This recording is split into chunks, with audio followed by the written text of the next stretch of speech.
let's get to it, everyone. A lot to dive into here. So,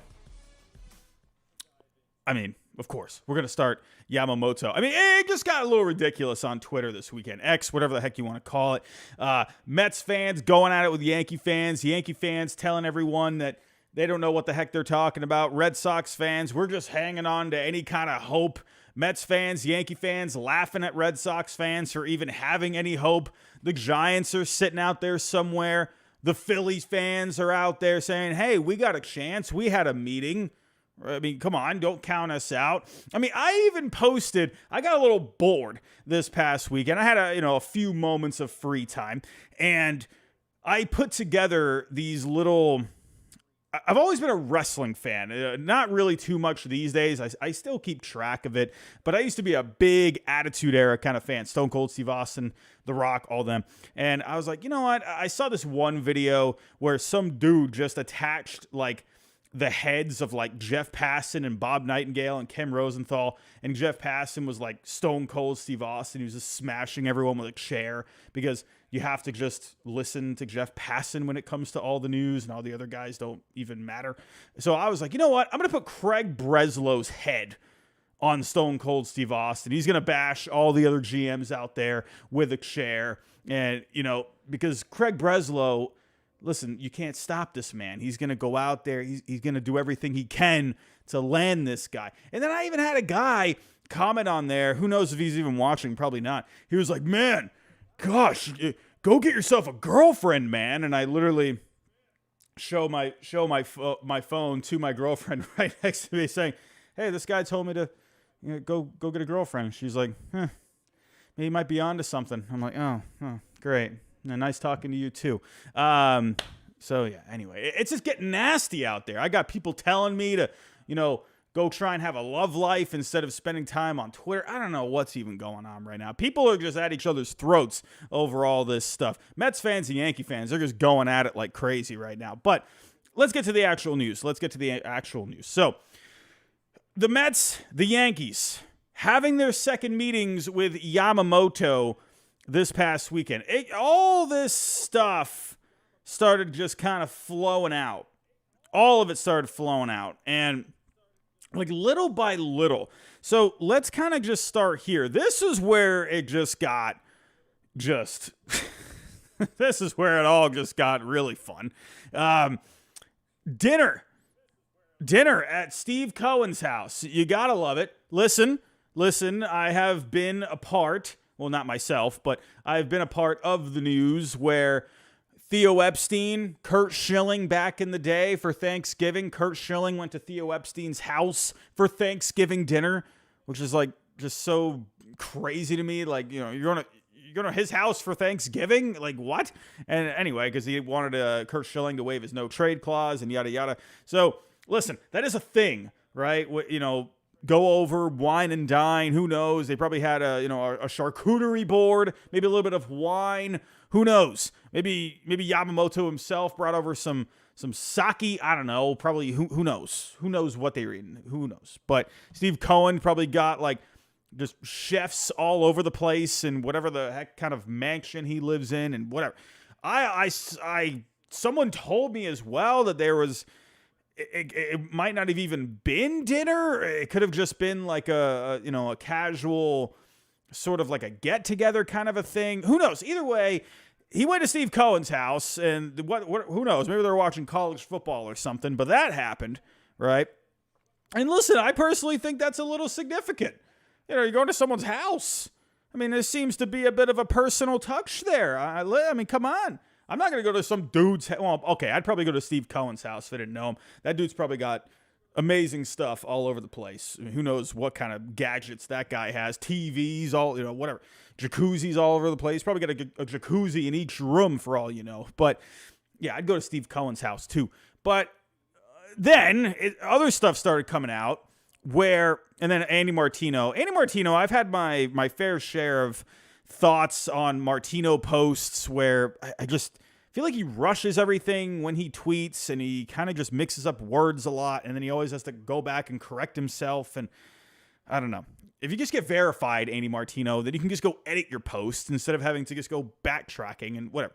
Some people don't want to get the verification. I'm not getting into that. Anyway, so Andy Martino, he did confirm it here, saying Yamamoto had dinner at Steve Cohen's house. Manager and pitching coach also attended. So my guess is that there was definitely some kind of planning to this, especially, when the manager and the pitching coach are also attending, right? So there has to be something there. I'm guessing you're not going to get these guys oh, hey, Yamamoto's in town. He just called. He said he's going to stop by. Hey, you need to get over here. My guess is there's probably some kind of planning to it. So Martino also put here, the Mets had been hoping to get a second meeting in part because Yamamoto had met other managers and coaches. Process still expected to accelerate this week. So could this have just been where remember Steve Cohen, David Stearns, they went to Japan. They had whatever they were doing over there. They had sushi or something over there. And so my guess is the manager and the coaches weren't there. So that was kind of like that first meeting between the two sides. So this is kind of, in my opinion, this was a way for the manager and the coaches to get involved. And listen, Steve Cohen, this guy's a businessman, right? This is the guy, he's going to put the personal touch on things. He's not the Moneybags McGee for no reason, right? He knows that there's also a relationship aspect to this thing too, right? This guy's done business. He's been there, done that. This is, nothing to him. Yeah, come on over here. Come on. Well, we'll go to Japan, right? So I do think Steve Cohen, he's bringing just the business experience into this whole thing where he's done this over the years, right? This is what you have to do when you want to make the big bucks, right? You got to build those personal relationships. So I think he's putting his best foot forward here. And hey, you can't blame him for that. Then it also came out that Andy Martino saying here, Yamamoto requested the second meeting. So my guess is that, sure, you had the dinner at Steve Cohen's house, right? Yes, I can see Yamamoto saying hey, I want to meet the pitching coach and I want to meet the manager. I want to see everything going on there. So, yeah, I could see him requesting it. And I could also see him requesting another meeting as well, right? So going here, we got, there's just so many meeting tweets all over the place. Then Martino came out earlier this morning saying here, Yamamoto expected to meet again with the Yankees while he's in the area. Could be as soon as today. So met last night, got a hotel. I don't think he crashed at Steve Cohen's house. I would imagine, Cohen didn't have the guest room ready. I would imagine he did not spend the night there. So my guess is he got a hotel somewhere in the area and then, stopping at Yankee Stadium or wherever the heck they met with the Yankees. So then John Heyman came out and said, goodness gracious, I had all these pages ready for you, and now they don't want to load. So John Heyman came out and said, basically confirming it. The Yankees will be meeting with coveted free agent pitcher Yoshinobu Yamamoto again today. Recently dined at the Cohen's house, saying this is going to be a New York battle. However, this one also says the meeting was also requested by Yamamoto. So this is just making me think, okay, listen, there's nothing to the requests here. Don't read too much into this whole thing. Sounds like him and his agent are, don't forget the agent is here too. It's not like Yamamoto is, hopping on his own plane and, his agent is with him. Whoever, probably maybe even other business partners or whoever is associated with him or with him too. It's not just Yamamoto hey man, hey, think I can come over your house and have some dinner? No, I would imagine the agent is also involved here too. So let's not go crazy over simply Yamamoto. My guess, honestly, it's not just Yamamoto requesting it. It's Yamamoto and his agent requesting it, right? Listen, you're coming over from Japan, right? You're coming over from a different country. You're about to embark on, if he's playing until 40 years old, a 15-year journey. he's trying to establish the next part of his life where $300 million plus is going to be involved. Yeah, I'm going to be requesting meetings with teams too. That doesn't mean anything if he's requesting a meeting with the Mets or the Yankees. Yeah, I'm going to request both. I mean, come on. Like, I'm seeing all these comments here, like Addison, he is great, hilarious, saying he requested it. Hell yeah. It's not special. It's not special. He requested it with the Mets. Guarantee. I mean, I'm going to get to the next part here with my Red Sox here in a little bit, but I guarantee he is trying to talk with all of these teams multiple times to make sure he gets a feel. I mean, this isn't rocket science. Like, I don't think it's like anything crazy that he's requesting these meetings with the Mets, with the Yankees, and there's probably going to be another one with the Phillies. There's probably going to be another one with the Giants. I'm getting my Red Sox here in a little bit. So I wouldn't overblow this whole thing. It's just part of the process, right? Yeah, he met with all the teams that were also lining up for him via Zoom call, right? Remember that stage, right? And he basically kind of found this handful of teams here saying, yeah, okay, these are the teams I want to get to know a little bit more. Probably going to meet with them a couple of times, get a feel, right? First meeting, you're just getting a feel for each other, right? You're sitting down, you're breaking bread. You're just getting an idea of what's going on with the people that you're sitting across the table with, right? You get to know each other a little bit more, get a bit more of an understanding of what's going on, why they're looking for you, why they want to add you, right? What is Yoshinobu Yamamoto interested in? What are his goals? You're kind of just getting those things out of the way. Then you're going to go into some more advanced details, right? Then you're going to go into the pitching coach, the manager, right? Going into more gameplay kind of stuff, right? Things like analytics, stuff like that could maybe be presented as well, right? So you're getting a little bit more detailed about what you're looking for exactly. That's just my assumption, right? So first meeting, getting a feel for each other, getting the simple details out of the way. Okay, cool. Hey, this was a good meeting. Let's meet again.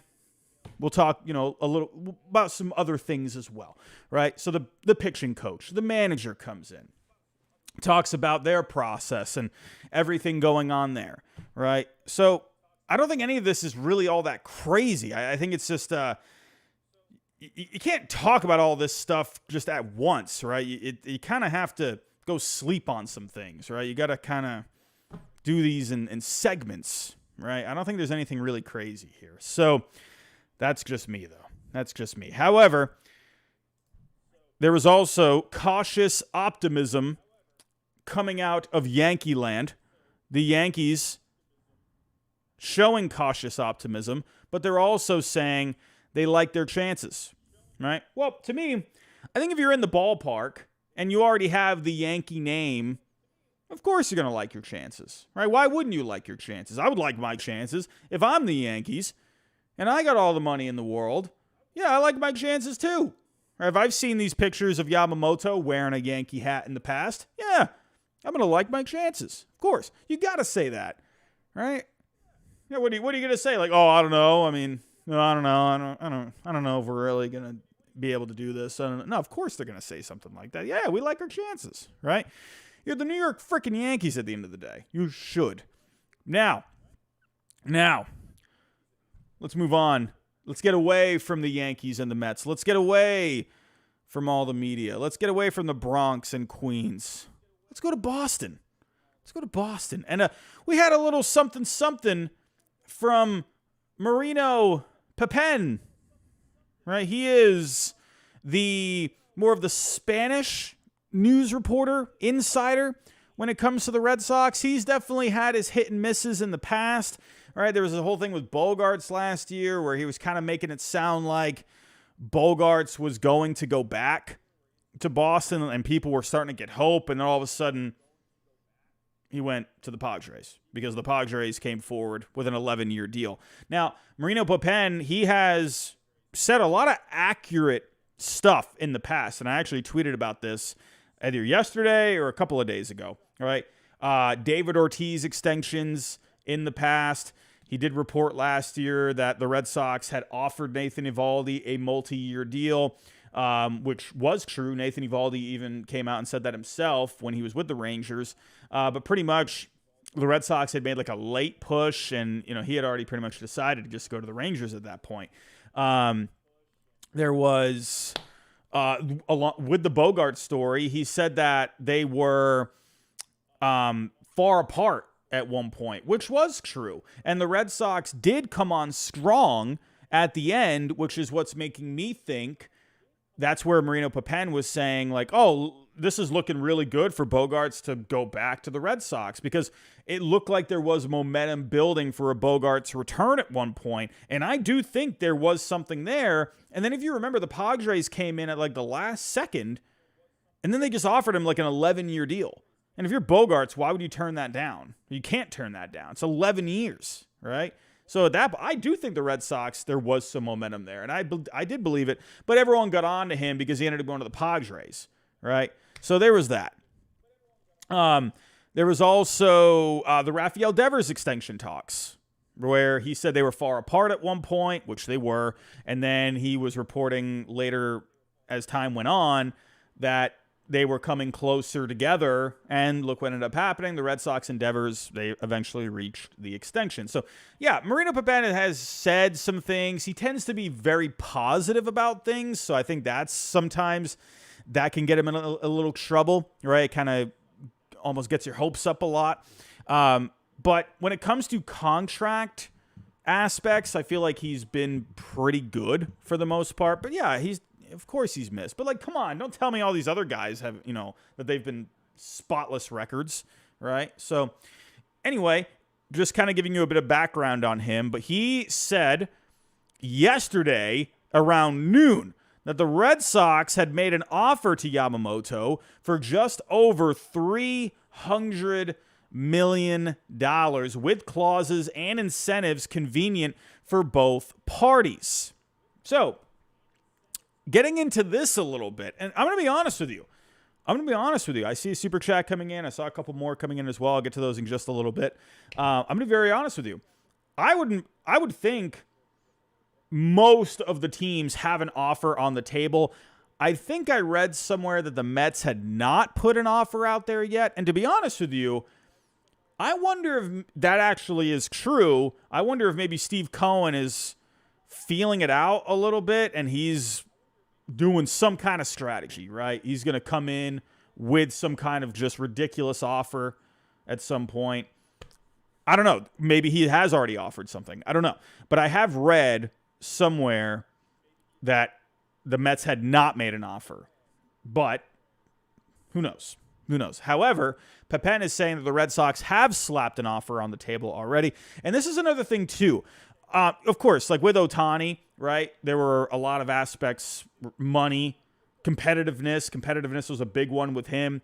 But also remember with Ohtani, he presented that deferment plan with every single team. So Ohtani was looking for a certain structure of that contract, right? And actually, with the Angels, I believe that was this past weekend, that came out. Ken Rosenthal is dropping stuff. Okay, he posted an article.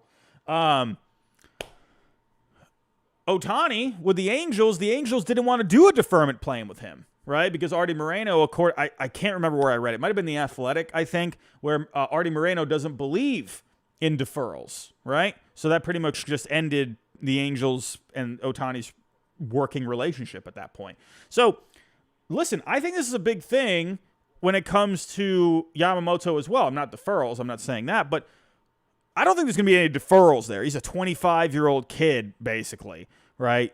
He's not going to be looking for deferrals like Ohtani, right? He's going to be looking for a overall solid contract. Who knows? Maybe even the biggest contract for a pitcher. We'll see where that goes. But I think there's also going to be other things in play, like clauses, like incentives. I think there's a very big possibility of that. We even had Jim Bowden, and I speculated about this on a past stream as well. I can't remember. It might have been like a week or two ago. someone has to remember me talking about this, but I said, listen, don't be surprised if maybe we even get to like an 11 or 12-year deal, especially because he is 25 years old, as well as the $300 million total that's been rumored. So I could see, because you got to think, man, if you're giving like what, 40, or 35, 35 to 40 million per year, over like a 9-year deal or so, that's a lot of money per year.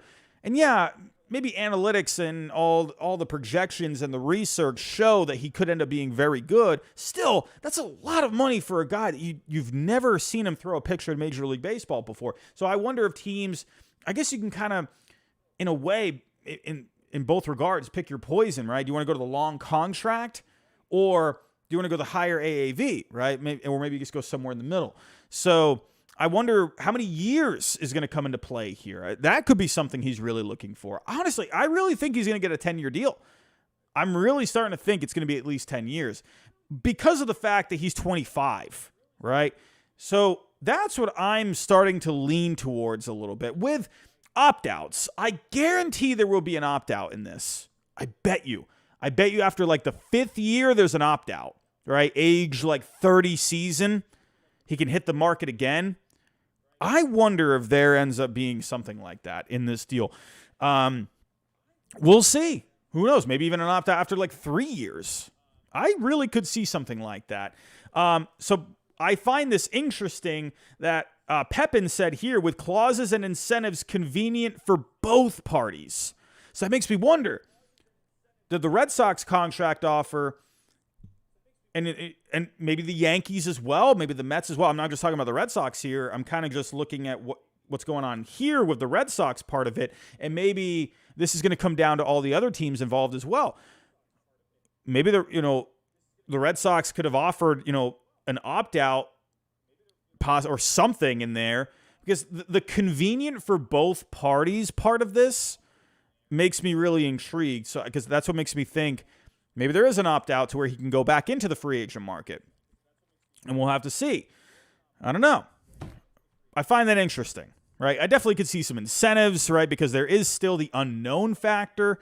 So where, if he hits a certain amount of innings or health-wise, he's good down the road, he can kick in like a player option or something like that. Who knows? Kind of like how Garrett Cole has that option where I'm going blank on the exact terms, but the 2028 option, I think that kicks in, or if the Yankees exercise the club option, then it takes away the opt-out. I don't know, like whatever. I guarantee there's going to be some kind of contract language that's going to be put in here that's going to make it interesting when it comes to the incentives and opt-outs, like I've mentioned a few times. So this was on the table. The Red Sox have made an offer to Yamamoto for over $300 million. Then, this came out this morning. I'm drinking some coffee. I'm finishing up my video that I just posted. Make sure you go watch that. And then Pepin came out again and said, "Good morning, my people. Happy Sunday." The competition for Yamamoto intensifies. The Red Sox are clear that the offer can rise, and everything indicates that they will fight until the end. The Japanese star gladly accepted an invitation to Fenway Park. Now, I find this interesting. Because Yamamoto, it's reported with the Yankees and the Mets that he asked, was this an invitation from the Red Sox, or was this Yamamoto actually saying, "Hey, I would like to come to Fenway. I'd like to come sit down with you guys"? Because to me, if the Red Sox are in this and there's a contract offer on the table, if this is accurate, if there is a contract offer on the table, to me, like the second meeting is a obvious, right? So I wonder if this was actually an invitation from the Red Sox, or was this Yamamoto himself requesting the meeting? Who knows? Could be maybe the way it was written. Maybe he worded it wrong. I don't know. Either way, it doesn't matter. Yamamoto is going to Fenway Park. So I'm very intrigued. Did he go to Yankee Stadium? Was that at Yankee Stadium today? Or was that maybe in like some kind of offices or something? If this report is accurate, I find the Fenway Park aspect of this really intriguing. Listen, you can call me a homer all you want. You can call me a biased Red Sox fan all you want. I've had Yankee fans tell me this. I've had Mets fans tell me this. I've had many people tell me this in the past. Listen, there's something about Fenway Park, man. There's something about it. When you walk into that place, it's something in the air. I can't even describe it. Maybe that is bias on my part. It probably is. However, I've had other people tell me that. When you walk in, the atmosphere changes, right? You see that monster, right? You feel the history. There's something different. I can't even explain it. I'm just saying. So either way, going to Fenway Park, I find that intriguing. So if there already is a contract on the table and he's going there, who knows what can happen at this point? Who knows? I don't know. Jim Bowden came in and added to this as well. So that was around 9:30 that Pepin said that this morning. But Jim Bowden said this yesterday that the Giants and Red Sox are both making a strong recent push for Yamamoto, both with offers more than $300 million, according to sources. Certainly others are making strong runs as well. So I'm wondering when's going to be the next meeting with the Giants. I don't know. I haven't seen anything on the Giants. I haven't seen any other reports. I haven't seen anything. Right? We saw that at one point he had talked with the Giants. So to me, if there is a offer on the table, I would think that could mean another meeting. We'll see. Or maybe the Giants are just throwing it out there and being like, hey, we're here. Contracts on the table. If you want to negotiate more, come talk to us. But I wouldn't be surprised if we saw another meeting with the Giants. Remember, he had just met with the Dodgers, right? So it looks like he had, the East Coast trip, right? But then I'm also thinking, too, when is this meeting with the Red Sox? Is it tomorrow? I mean, you just met with Steve Cohen. You went to his fancy mansion with arcade games and jacuzzis all over the place and gold plates and golden toilets, probably. You went and met with the Yankees. Well, you're on the East Coast. Well, is tomorrow Boston? I don't know. So I would imagine maybe flies back to the West Coast. Who ends up getting the last meeting? That's also something I think that comes into play. Could he meet with the Dodgers again? Right? He had the meeting with Ohtani and all them, Freeman and Mookie Betts and the rest of the Avengers coming on out. I believe Will Smith was there too. No, not the Fresh Prince of Bel-Air. Not the new relief pitcher for the eventual World Series champion Royals. No, not that Will Smith. I mean the catcher. So is there going to be another meeting with the Dodgers? Is he saving the Dodgers for a last meeting? I don't know. I don't know what's going on. Could the Giants maybe even have the last meeting? I don't know. But right now it feels like he's going East Coast, and then he's probably going maybe back west. I mean, he's got to go that way anyway if he's going to go back to Japan. Just saying. Or maybe he's already back in Japan. I don't know. I don't know what's going on. Who knows? Maybe he already went back, and I don't know. But I would imagine he's going to go to Boston in the next couple of days. There was also something from Peter Abraham. I thought this was interesting. Let me actually pull this up. Now that I am just thinking about it, let's go pull up Peter Abraham. And I know I'm kind of nitpicking here. Leave me alone. I'm looking for any bit of news that I can look for here. Peter Abraham says here, just saw a television interview Masataka Yoshida did in Japan. Said he met with Yamamoto to discuss playing in the U.S. Also acknowledged his need to improve and steps he's taking in terms of conditioning. Nothing too surprising, but he did meet with Yamamoto. You know where I'm going with this. Could there have maybe been a little bit of chatter? Hey, man, Red Sox are pretty cool, man. I do like it here in Boston.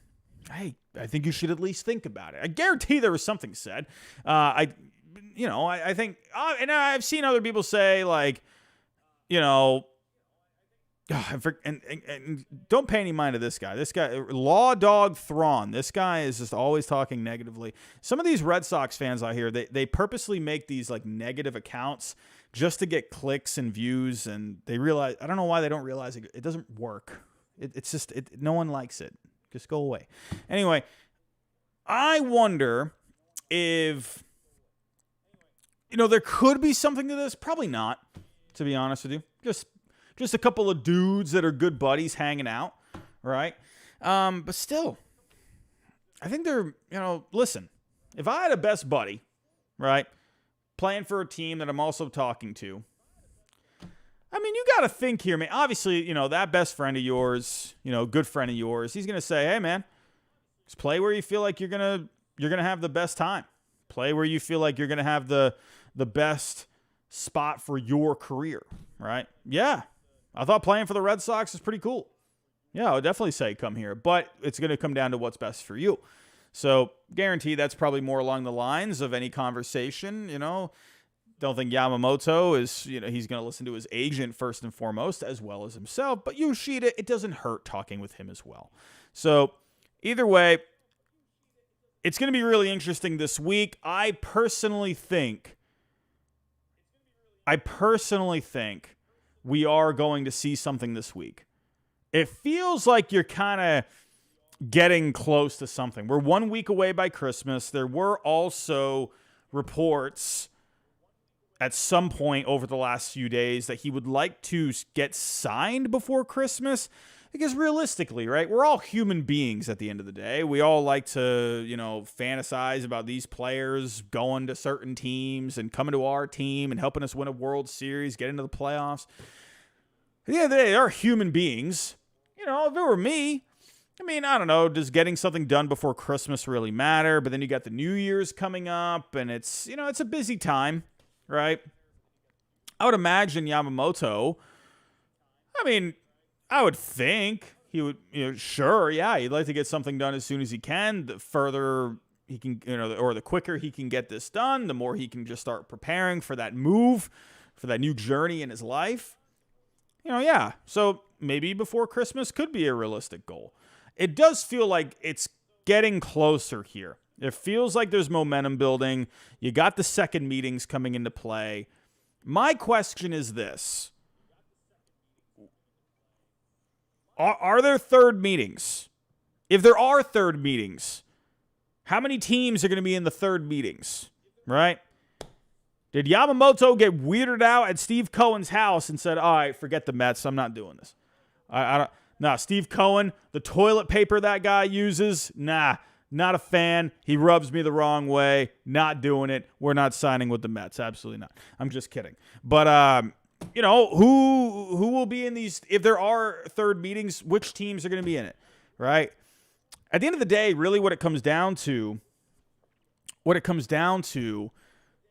it's really going to be, where does he feel like his career is going to go the best? Obviously money, but we all know the money is going to come into play. But I do obviously think that's a very important aspect. I do think which teams are willing to go the furthest, right? With Ohtani, yeah, the Dodgers, they reportedly came out and they said, all right, we'll slap $700 million down. We want you here, right?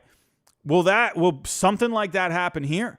Could we end up seeing just some ridiculous number? How many times did we see with Ohtani? 500 million, 600 million, and all of a sudden there was a 7 there. And we're like, what? 700 million? I don't think we see 400 million with Yamamoto, but good grief. It really depends. How far are these teams willing to go? Is Steve Cohen just going to go freaking nuts? Remember, I've called him Steve Steinbrenner before. George Steinbrenner, he would pull out moves like that, just throw something ridiculous on the table that you could not turn down. Does Cohen do something like that? Or does Cohen, who just brought in David Stearns to make those good baseball decisions, those high-value baseball decisions, is there going to be a line drawn in the sand? What if it gets to 360? What if a team like my Red Sox, who are desperate, or the Yankees, who missed the playoffs last year, and Yankee fans are just dying to get back to a World Series? What if Hal Steinbrenner says throw 370 down? What if it really gets to that point? Who's going to tap out? Who is going to be the last one standing? That's what I mean, obviously, that's what's going to happen at the end of this. But who is willing to go the farthest? I do think the team that ends up getting him, it's going to be uncomfortable, no matter what. It's already an uncomfortable decision. But I think you're going to have to really go into some pretty uncharted territory a little bit. That's just what I think.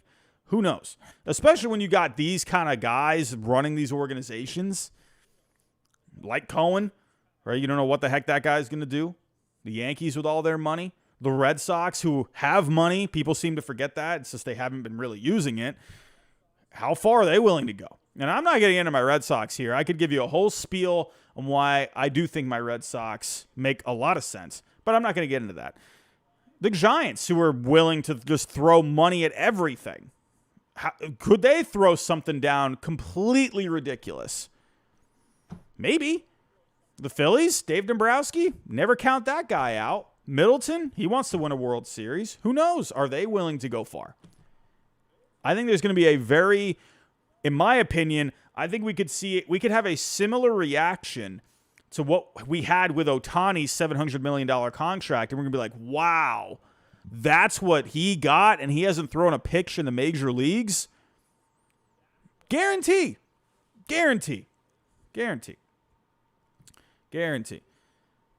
Philip Moreno, I see you in the chat. The Red Sox didn't even bring back Mookie. I mean, doesn't that kind of prove my point a little bit more? Now they have more money to spend. I don't know. What can you do? You can't convince everybody, I guess.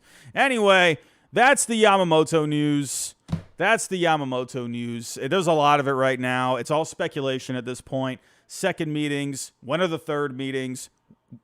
Who knows what's going on at this point? But I do personally think something is going to happen this week. It feels like it, based off of all my time as a baseball fan. I'm feeling that same kind of momentum. Feels like we're coming to a head. Who knows?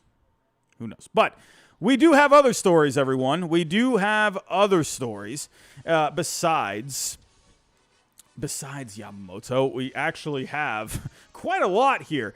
I know I kind of dove in there, but it was a lot. But before I get to those other stories, we're talking, what are the chances of the Yankees, the Mets, the Red Sox, Phillies, Giants? What are the chances of those teams adding Yamamoto? Well, that gets me into today's sponsor, and that is BetUS. So if you're willing to go take a chance, maybe go win yourself some cash, I think BetUS is the number one option for you. Go check it out. The leading online sports betting site out there.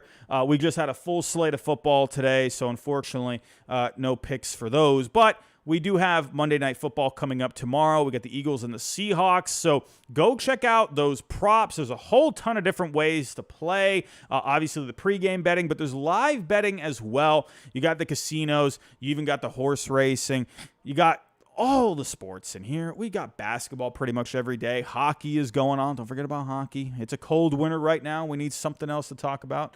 Hockey could be something of interest to you too.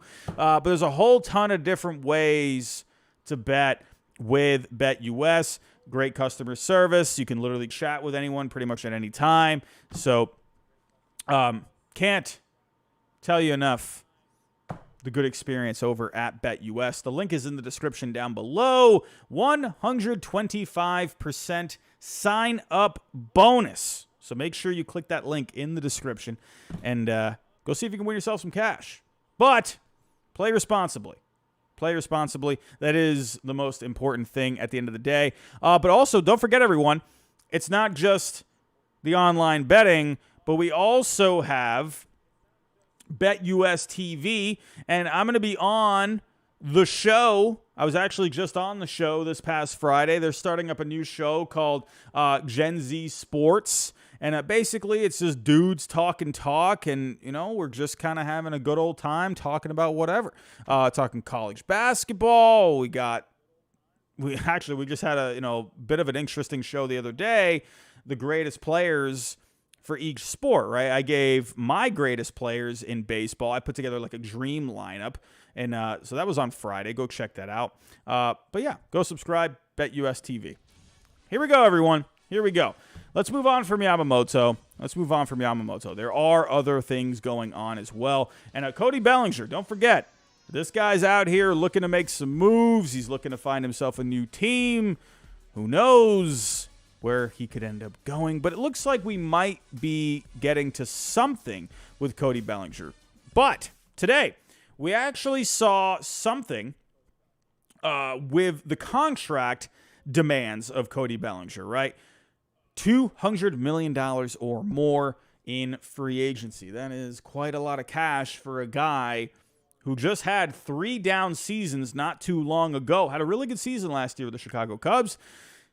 My guess is Bellinger is going to be fine moving forward. You got to remember with Bellinger during those 3 down years, a lot of injuries going on there. When you're having injuries, and especially with like a big swing like Cody Bellinger, I could see that, really taking time to get going again. All right, and remember, it wasn't just one injury. It was quite a few injuries with Cody Bellinger. So keep that in mind. So I personally do think after the good year that he just had, I feel like he's going to be okay moving forward. We did see maybe the exit velocity numbers weren't quite so hot last year, but either way, a ton of production with Cody Bellinger. I personally see a good reason to add him if you are looking for an impact bat. However, the $200 million, that is something I can definitely see people scoffing at a little bit. And you know what? We're actually going to do this. We're going to go take a look here. Over on baseballtradevalues.com, you can actually now, it's not just trades. It's not just trades over on baseballtradevalues.com. You could even look at free agent values for players, right? They base everything, a lot of similarities to Fangraphs with the way they do their numbers. And they have a tool with the subscription. And if you click on the link there, that'll bring you to the shop. If you get a subscription with my code HYDE, you get 10% off. We got Christmas in a week. Go get yourself a Christmas gift. So let's type in Cody Bellinger. Let's see what kind of a contract Baseball Trade Values is spitting out for Cody Bellinger. So right now, if you're looking at a 4-year deal, you're looking at about $21 million per year. So if you're looking at 8 years, now that's where you're starting to get a little hairy. All right. They are projecting an $18 million salary. However, or $18 million AAV. With this market, though, there's not a lot of impact bats out there. So personally, I do think that's going to go up. The only way I could see a $200 million contract, I'm right, of course they're going to ask for the moon. That's negotiations at its finest. Of course they're going to ask for a lot, right? They're going to be expecting $200 million. Are they going to get it? I don't know. The only way I could see $200 million is if you're going like 10 years and you're going like, I don't know, even that, it's going to be like tough. I have a hard time seeing Bellinger getting a 10-year deal. I just do. I don't know. It's something, just the past 3 years that he had before the Cubs. I still feel like teams, sure, you could feel a bit better about Bellinger after this past year, but the 3 years are still going to be there. I think teams would really like to see that he is good to go. I think teams are going to think he's fine, but there's still that aspect in the back of your head. So if he gets a 10-year deal, you're still falling short of that $200 million. So I would imagine like an 8-year, I don't know. I feel like you could go 160 because I'll get back to the market part here, right? There's not a lot of impact bats on the market. So that's going to bring the demand up, which is going to bring up the price. So could you maybe see 8 years, maybe $20 million, maybe even get to 22? I just have a hard time seeing it getting to 200, personally. Of course, you're going to see that. It's the market. That's just how it works. But I feel like you're going to end up seeing probably something in the 7-8 year range, probably like 160, 180. That's what I think it's going to be. I'd even have a hard time seeing it get to 180. I could see 160. That could make some sense to me. So, who knows? I don't see the $200 million really coming into play. However, Bob Nightingale, he had a whole ton of notes, and one of the notes, we're going to go through pretty much all of these here, says here the Toronto Blue Jays have emerged as the favorite for Cody Bellinger, with the Cubs still in the hunt. So, after everything that happened with Ohtani, he was on the plane, and then he wasn't on the plane. The guy from Shark Tank, he's on the Blue Jays now, but they still need a bat. So, they definitely need something here. And the Blue Jays, they were willing to go that far with Ohtani. Now they really need to do something. And it makes a lot of sense here that Bellinger would be someone they target, right? Don't forget they were connected with Soto at one point, where they just, to me, I think they were just used as leverage for both, honestly. I mean, that's pretty much, I think everyone can agree that the Blue Jays have just been used as leverage for these two guys. However, for Bellinger, I feel like third time's a charm. And I feel like, especially with the picture that we saw of him being in Toronto, obviously at least there was a meeting there, right? The girlfriend posted the picture in Toronto. I think we even saw Marcus Stroman. Hey, could you see a Marcus Stroman reunion? That could be interesting. I wouldn't mind that. Wouldn't mind that at all. But Bellinger, I do think, is realistic for the Blue Jays because they really just need to add an impact bat. They didn't have one bat over 500 slugging last year except for Davis Schneider. So, to me, desperation comes into play. They need to make a move. Let's see if Bellinger will make that move. However, I'm not counting out the Cubs. The Cubs, they went after Ohtani. That didn't work. That's kind of the way I saw it. They would go after Ohtani, and if that didn't work out, which I, in the beginning, pretty much figured he wasn't going to the Cubs, but they would have a talk with him. Then you go back to Bellinger at that point. We'll see. I think the Cubs are really just waiting this out a little bit. I think they're going to wait to see if Bellinger circles back to them. They're going to see what kind of money that he's going to get out there, and they're just going to wait for the market to unfold for him. So like we have seen with other players in the past, right, where teams just sit back, they wait, and they're just patient. So that's what I think the Cubs are doing here. Comes down to how far the Blue Jays willing to go, how desperate are they to add a bat, and I really do think they could use another one. We're seeing Vlad Jr. Looks like he's getting himself in shape. Looks pretty good looking at some pictures, right? There was a picture of him at the gym or something today that came out, or yesterday. He was sitting there doing the double bicep and looking pretty good. Looks like he's lost some weight. We'll see what kind of a year Vlad Jr. has next year. He definitely has to do some more. But the Blue Jays, it seems to make some sense for them to go after someone like Bellinger, especially now that you've really been missing out, right? So let's wait and see how that goes. But I do think for this lineup, that would be an amazing add. Another lefty bat. Remember, you just lost Brandon Belt. He was really good against righties. So to me, I think Bellinger makes a ton of sense. We'll see where it goes. But he could very well go back to the Cubs as well. Speaking of the Cubs, maybe there's another bat that they could look for. Now, I actually had a super chat and I'm going to get to the super chats here in just a little bit. I have not forgotten about the super chats, everybody. I've not forgotten about the super chats. But we did have one a little bit ago who, I can't remember the name exactly, but he asked me, what players do you think, now that the Cubs are out on Ohtani, who could you see the Cubs going for? And one name I mentioned was Rhys Hoskins. So Rhys Hoskins, he is getting some traction out there, according to Mr. Bob Nightingale. So let's go back to this article here. Again, we have a ton on this article.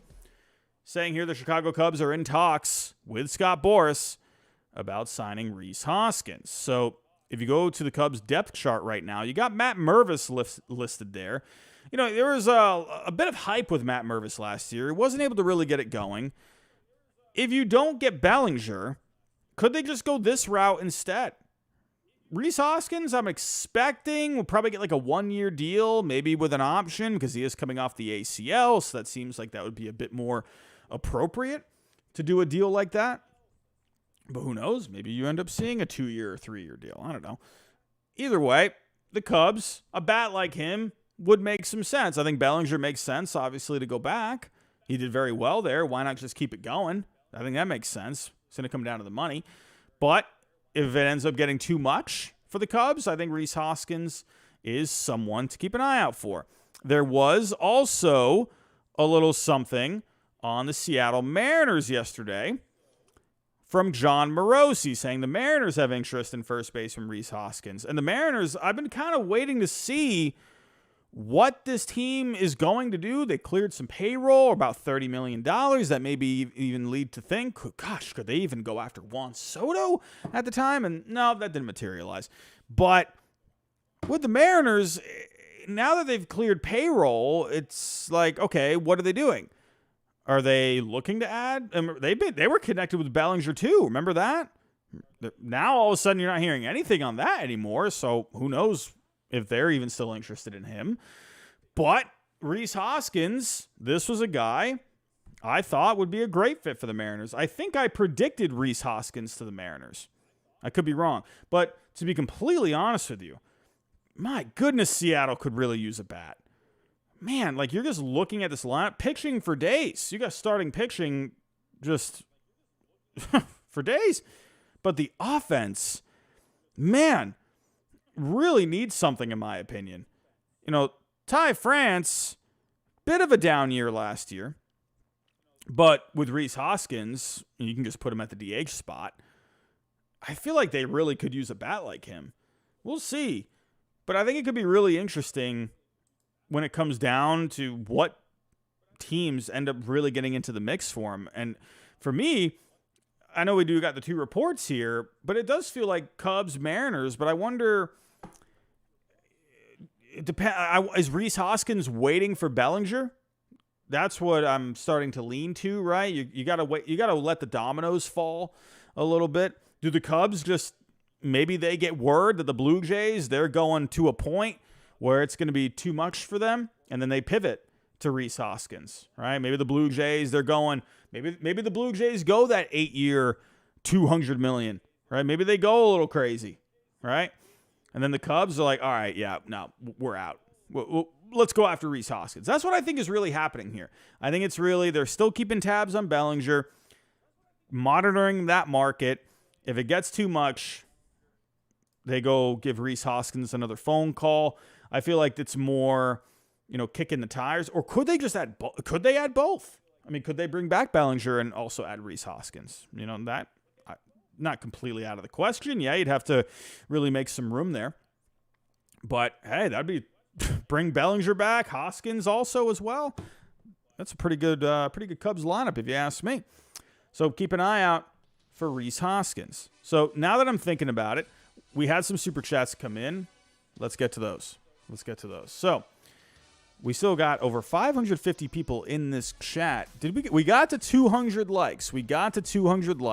Everyone, if you can help us get to 400 likes. Let's get to 400 likes. I think we can do it. I'm putting the new poll up. Can we get to 400 likes? The poll has begun. But let's get to some super chats here. Take a little break from the news. And William, we had yours earlier. Thank you so much. We had Friendly Neighborhood Gentile. Thank you so much for that one as well. Matthew Villarreal, $1.99. What will the Padres make? Or what moves will the Padres make? Sorry, $1.99. Well, look, we've had more news about the Padres coming out that they're even looking to maybe move that payroll down further. They just got a lot of innings in that Juan Soto trade.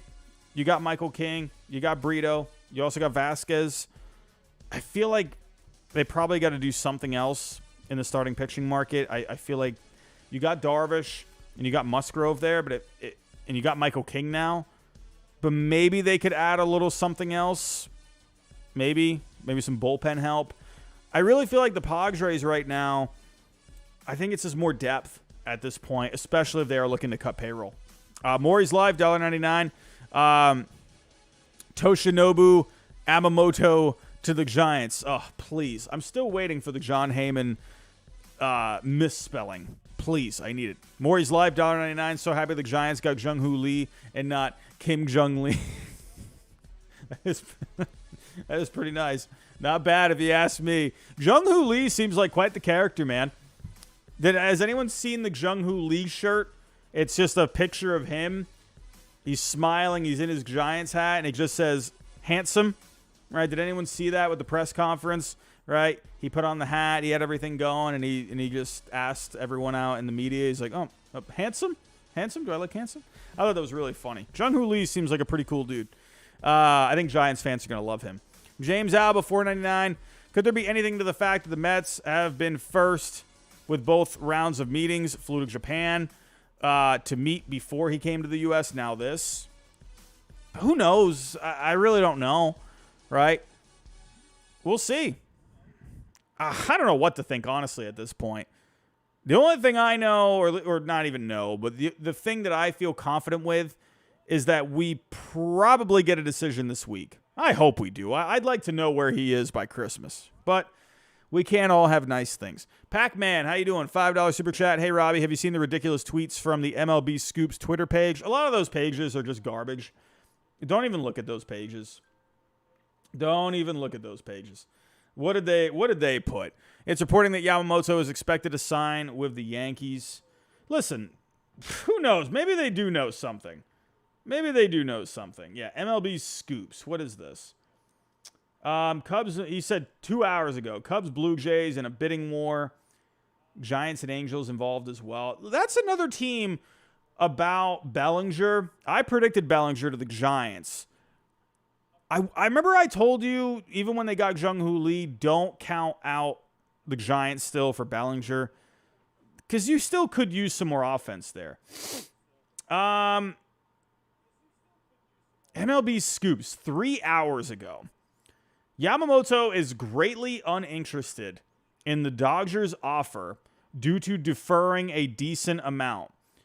Yamamoto, an avid economics hobbyist, is willing to compromise with teams, but not to the extent of Shohei Ohtani's extreme team-friendly contract. I mean, I don't know, man. I don't see why the Dodgers would be offering him a deferred. I know the Dodgers, they like to do the deferments. I don't know, dude. I just feel like with Yamamoto, that's a different thing.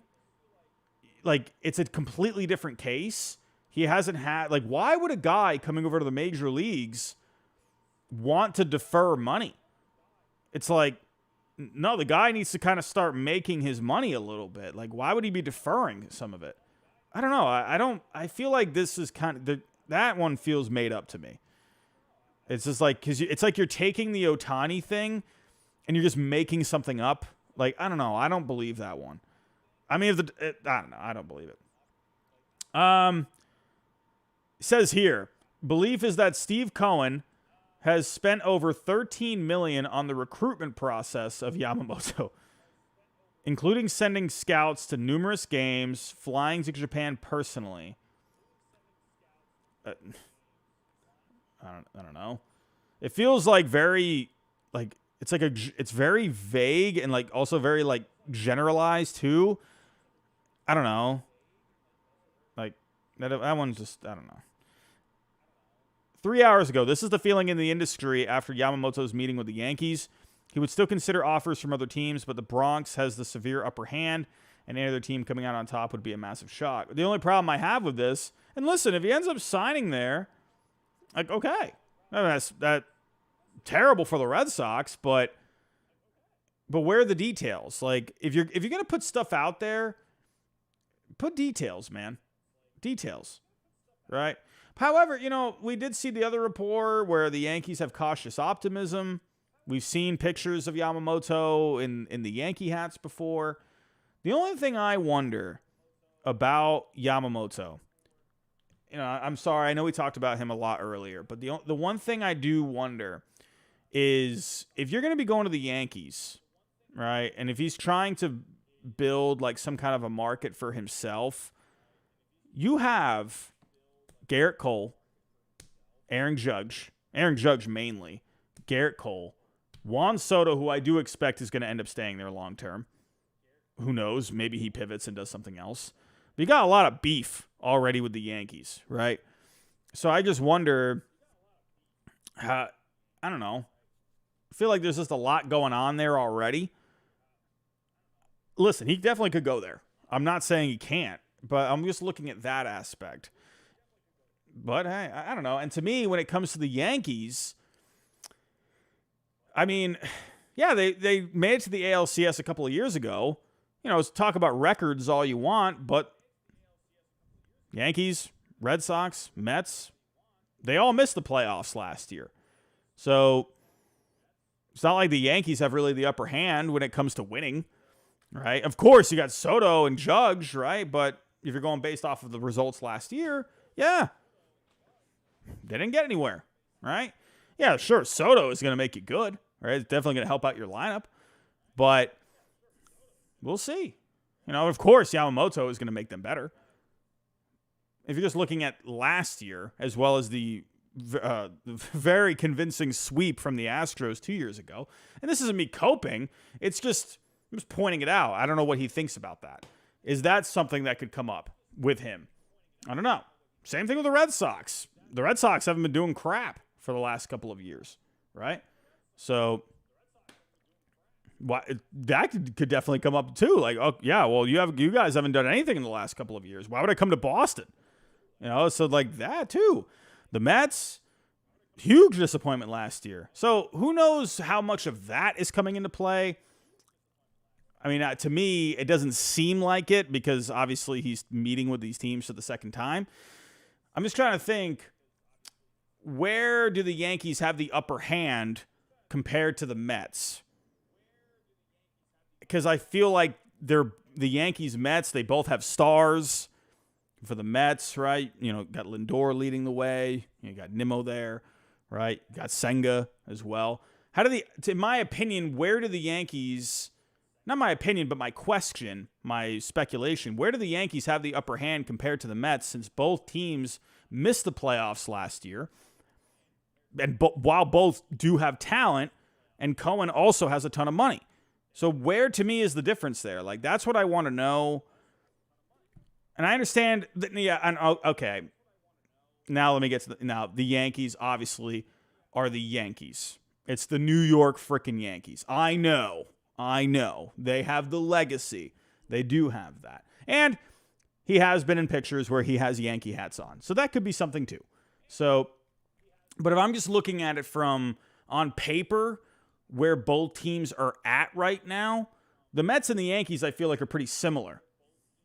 Based off of where they are competitive-wise, players, stars on the team, even farm systems. I mean, you could argue the Mets farm system is better than the Yankees right now. So the Yankees, what they have is the legacy. They have the pinstripes. They got the championships, right? But if you're looking at it right now, I'd say they're, at least right now, not looking at legacies, pretty even. Now, I know someone's going to flame me for that. I already see the comments coming in. This guy doesn't know anything. He just compared the Mets to the Yankees' legacy. No, that's not what I'm saying. The Yankees clearly have that edge. I'm just looking at it more from an organizational point of view. Where are you at as an organization right now? Yeah, 27 World Series championships. That's awesome. But what are you doing right now? That's what I'm wondering. I know, I'm kind of going off on a tangent right now. I know.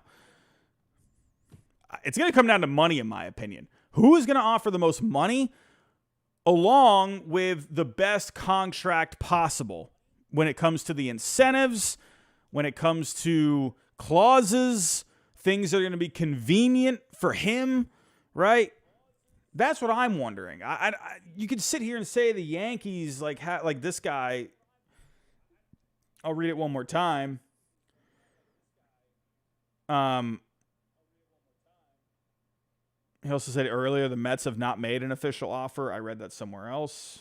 But then he says the Mets have not made an official offer. This is entirely... some other guys said they made an offer. So he said they have not made an offer. But again, it says this is the feeling in the industry. but the Bronx have the upper hand. Again, it's that word feeling. What does that mean? Is that like is there where is that? Why is there a feeling? It's a feeling. It's perception. Doesn't mean anything. Like, I'm tired of these like perception-based reports from like Andy Martino and John Heyman, who are both in New York, where it's like, listen, they got papers to write. They got articles to write. Yeah, they want to keep people reading their articles. Remember, there's a business aspect to this too. They want to keep people reading. They want to get the clicks, right? So they want to get Yankees and Mets fans interested. Oh, and you got to think of this too. Remember, there's like a business I just said there's a business aspect of this too. Heyman, Martino, getting Mets and Yankee fans at each other's throats, because now Martino is going to get Yankee fans to come read his stuff. That's going to get him more clicks. That's going to get SNY more views, more clicks. I mean, come on, it's all ratings, right? That's why it's like I can't. When I see Heyman and Martino putting out tweet after tweet after tweet, feeling this feeling, cautious optimism, it's like, what does all this mean? Like, and it's coming from two guys that are in New York. So it's like, and he very well could go to the Yankees or the Mets. Very well. Like, and good for them if they get it done. I'm not saying they can't. But, like, I just think everything is just hoopla right now. It's like, I'm hearing, like, the feeling is that the Yankees have the advantage. Okay, I don't know. I don't know. What do I know? I don't know anything. Anyway, I'm rambling. Sorry. Andrew, how you doing? Am I coping? Am I coping right now? Please come to my Red Sox. Andrew, $1.99 if the Cubs don't re-sign Cody. It's a failed offseason. The Cubs got to do something. I agree with you, Andrew. They got to add something. They were right there in playoff contention this year. Let's get something done. Ben, Yankees got the second Yami meeting. What happened to Boston? I read earlier that Marino Papen saying that he's going to be coming to Fenway Park. Let's see. And one other aspect I want to point out about Yamamoto as well. Yes, I said earlier it's going to come down to who is willing to go the farthest, who is willing to be the most uncomfortable, right? Maybe even get to some real big discomfort, right? We'll see. Who is going to be willing to go the farthest when it comes to the money, everything else involved? But look out for teams that will come in at the last second, right, and throw like a massive money offer. Just look out. Last second, Yankees, massive offer on the table. Mets got something. Red Sox got something. Who knows? Maybe the Dodgers come in at the last second and say, all right, here's our offer. We're going to top them. No deferrals, nothing. There you go. Right? And who knows? Maybe that could do something. You never know. You never know. It could feel like maybe it's going one way, and all of a sudden a team comes in and says, we want this guy. Let's get this done. So we'll see. But a few more stories here. And we got a little something else from Bob Nightingale today. And talking more about Dylan Cease. His name went a bit quiet. What I think ended up happening here is, remember, we were getting really hot on Dylan Cease there. Remember, we were also hearing about Tyler Glasnow at the time, too. Tyler Glasnow just went to the Dodgers, signed the extension. Did we talk about that? I don't know if we talked about that. But my opinion is that it's not really also my opinion, but it's also based off of reports that have been out there that Chris Getz kind of wanted to wait on the market to develop a little bit, wait for Yamamoto to sign, wait for some of these guys to come off the board. Then I also think he was kind of waiting to see if anything happened with Glasnow too, right? And that's funny because Glasnow got moved. So Cease came off the board. Glasnow went to the Dodgers, right? And the Dodgers were in play for Dylan Cease. So it looked like Chris Getz, when he decided that he wanted to wait longer, that's when he pivoted and said, all right, let's go get Glasnow, right? Let's go get this done. So Getz is playing the patient game right now. It does look like, though, according to Bob Nightingale, the Braves and the Orioles are the current favorites, right? The Orioles are interesting because both teams offer something different, right? When it comes to, my goodness, what is happening here? Okay, I just had a trade set up. But when it comes to the Braves, I had a trade set up and then everything just reset. I don't know what's going on. But when it comes to the Braves, right, you can offer major league ready pitching, right? You can offer, AJ Smith-Shawver, right? You could do Elder, right? You can do Vaughn Grissom, right? These are guys that can kind of start getting into their major league career. Elder just did this past year, but Shawver could be more of a ceiling with him. So that's a guy that I could see the White Sox being interested in from the Braves. Whereas the Orioles, we've seen that they're not really willing to spend a ton of money, and they're keeping that farm intact. Now, the Orioles could offer maybe someone like Westberg, maybe someone like DL Hall, but it kind of seems counterintuitive where the Orioles, they're trying to keep as many guys there that are under control.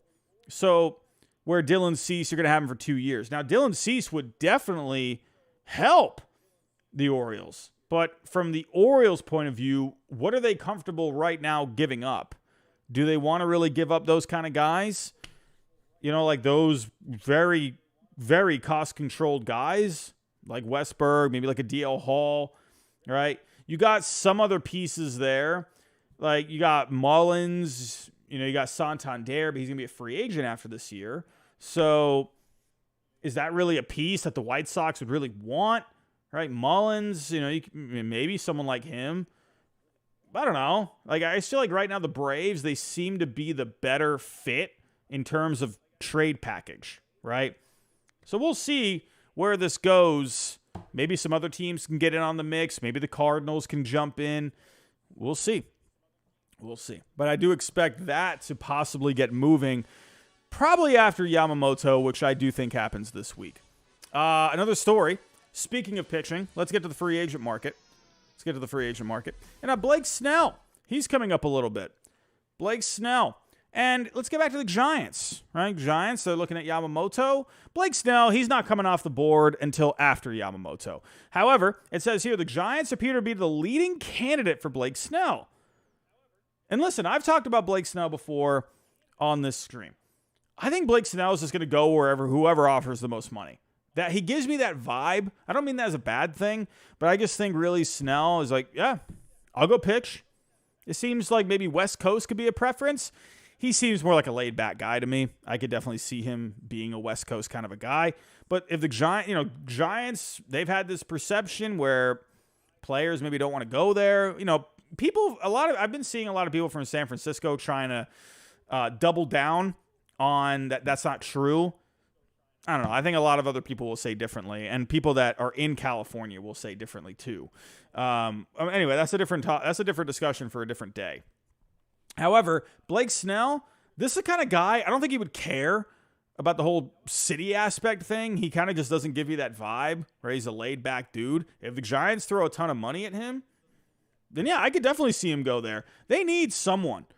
I think they really could use another pitcher too. And there also was a report out there that if the Giants landed a veteran guy, then they would be willing to maybe deal some younger guys. Kyle Harrison, possibly? I mean, why would the Giants deal Kyle Harrison? And then again, I could also understand the fact if they landed Blake Snell, then maybe you could use Harrison as bait to possibly land a bat. So I could understand that sense. But man, Kyle Harrison could be a really good pitcher down the road. But the Giants, they want to win. So we'll see. But yeah, if the Giants, if they're willing to play ball with Blake Snell, again, they haven't really shown in the past to go after veteran guys, veteran pitchers, right? If you go look, Jung-Hoo Lee is actually the highest contract they've ever given out to a position player, right? They tend not to go crazy in the free agent market. They have made some deals in the past, but pitchers, they usually don't. Like Kevin Gausman, they let go. Rodon, they let go. So Blake Snell, that'll be interesting. So look out, and if they do get Snell, again, like I just mentioned, that really could lead to some other things, trading some young pitching, trying to get a bat. And according to reports, the Giants are looking to add some young athletic position players. Sorry to bring my Red Sox into this, but we got someone like Jarren Duran, who's got biceps for days, young, speedy, had a good year last year. You got Cedame Rafaela. I'm just saying, I don't know. Maybe the Giants and the Red Sox come together on a deal. Look out for Blake Snell. I would probably think Blake Snell over the next few weeks. We did have a couple of other moves going on, and the Diamondbacks. Listen, the Diamondbacks, give them credit, man. They're having themselves a pretty good offseason right now. Bringing back Lourdes Gurriel Jr. on a 3-year deal. Had a pretty solid year for them. Seemed to be a good fit for them after being traded from the Blue Jays. But, hey, good offseason right now, right? You just brought back Lourdes Gurriel Jr. You got Eduardo Rodriguez in the fold.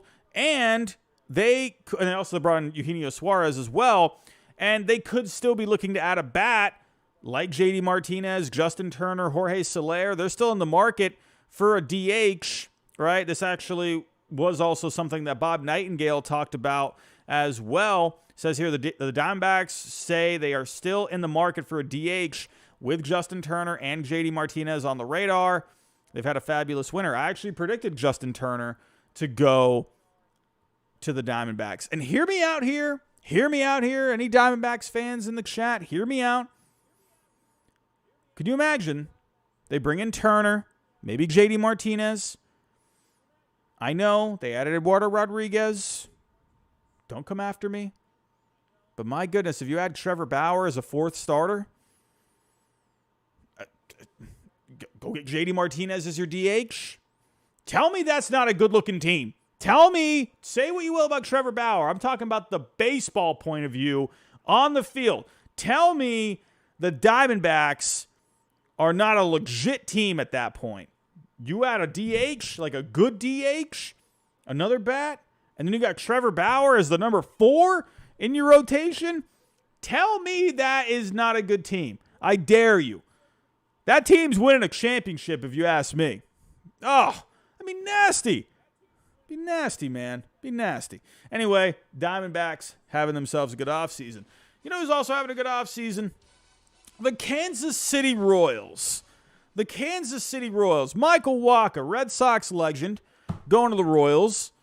Gotta love it. Also bringing in another Red Sox legend, Hunter Renfroe. You've brought in Seth Lugo. The Royals, listen, you added Will Smith. And all of a sudden, you're World Series contenders. You got Wacha. You got Renfroe. I mean, come on. I'm just saying, man. Look out for Kansas City making a push. Let's just go look at the roster here for Kansas City. They're looking pretty solid right now, if you ask me. I mean, come on. Hunter Renfroe adding a little bit of pop.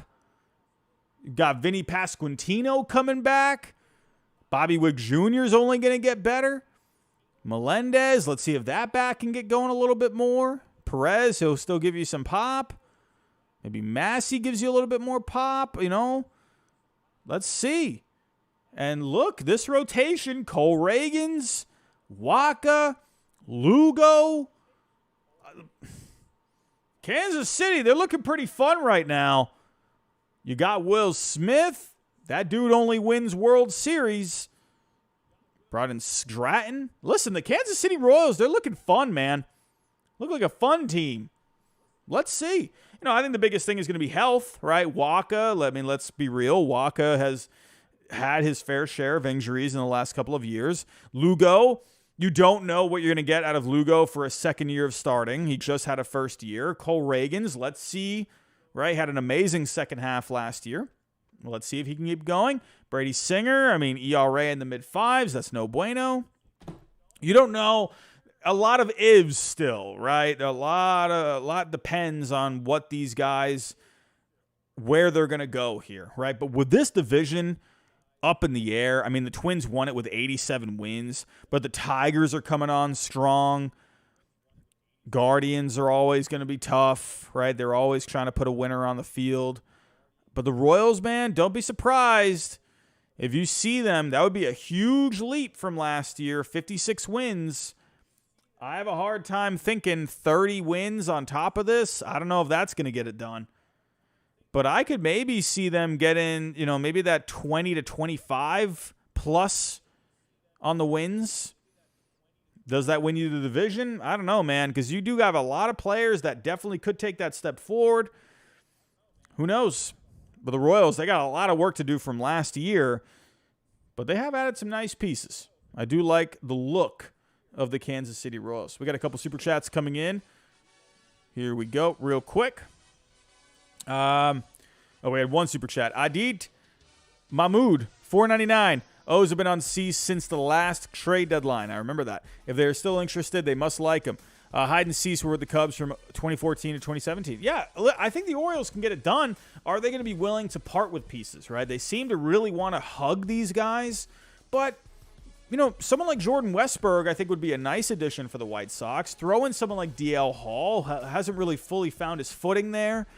They got some other guys. Now, I don't think they're going to give up, top guys. They're not going to give up, Holiday. You're not going to give up Kowser. These guys are, staying put. So, but maybe some of these lower guys like a Westburg and a Hall, right? We'll see. But I think the Orioles, yeah, they definitely have a chance. It's just, what are they going to be willing to give up? But you are right, though. They do like him. Would be a good fit. Everyone, I believe I hit every story. That was a long one tonight. I rambled on about Yamamoto for what felt like forever. But I think I got it all. And if I did miss something, I am sorry. I think I got everything. I got everything, everyone. Everyone, don't forget, we have a new video on the channel. The most insane free agent signings ever in Major League Baseball history. Go check that out if you haven't already. I'm pretty sure you're tired of hearing my potato face talk right now. So, well, then maybe you need to take a little bit of a break there. But when you take your break listening to my potato face, go watch that video. Go watch that video. Everyone, I'm out of here. Thank you for stopping by. If you can, on the way out, hit that like button for me. And anyone else that's new, subscribe if you're looking for more baseball content. We're talking baseball pretty much every day. We got a busy week coming up, everyone. Busy week. Probably going to be a lot of Yamamoto news. I mean, we got so much news this past weekend. I felt like I was glued to my phone this past weekend. I don't expect it to stop. There's going to be a lot more in the coming days. We will be live every single night this coming week. We're always live Sunday through Thursday. Be on the lookout for that. Make sure the bells are turned on. Everyone, thank you for stopping by. Have yourself a great night, and I'll talk to you next time.